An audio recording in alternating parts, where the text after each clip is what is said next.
Ang bilis nga niya maka-pick up eh, pwedeng pang-action. Kahit na anong klaseng sugat pa mata mo, talagang siguradong gagaling dahil magaling ang aking doktor. First time mangyari ito sa Philippine drama. Ang crossover, ibang department yung panggagalingan, papunta dun sa isang department. Oo. Kumapit ka maigi, Dok! Nakaka-culture shock dito, guys.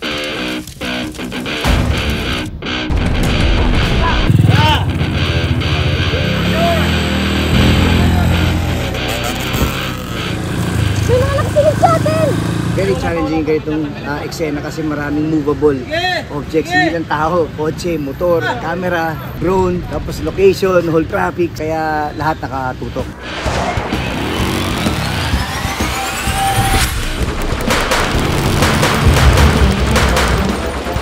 Raratrap yung kotse, sadsatin ko sa mga.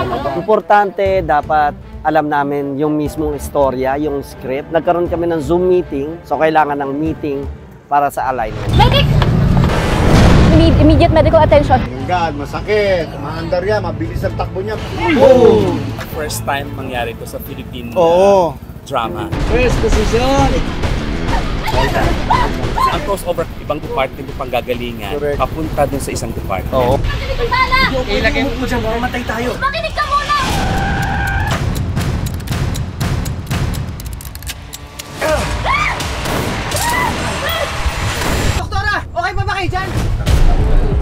Tanggal polo muna, pinahiga, ginupit. It's very important na meron pong doctors or surgeons na may experience na nakaka-witness ng mga scenes na ganito. Because we want to make sure everything is accurate for the audience. We want to make sure na tama yung mga ginagawa ng mga doctors and very accurate yung mga trauma cases. Parang tali lang. Oo.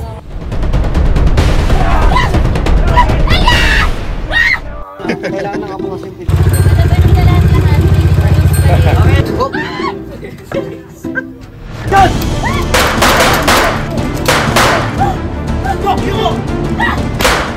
Ang bilis nga niya maka-pick up eh, pwedeng pang-action. Si Chile. Action!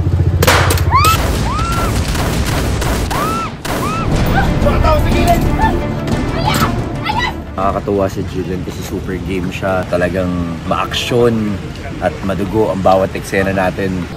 Nakakagulan. Actually, noon pa, medyo mahusay na yung bata. Hanggang sa bandang huli, okay anak, iiyak ka na, okay po. Ganun lang ang sabi, okay po. Tapos umiyak. Ganun ka simple. Siguro sabihin natin, noon mahusay na at magaling siya. Ngayon, naging matured siya. Medyo ibang ano rin po yung makikita ninyo dito. Thank you so much, Black Rider! Ngayon lang ulit ako naka-experience ng gano'n na chasing with Ruru and Jillian. Saya! Papaano ang magiging dynamic si Doc Annalyn at ni Elias. Para po ito sa ating mga kapuso. Nakabunches ng camp.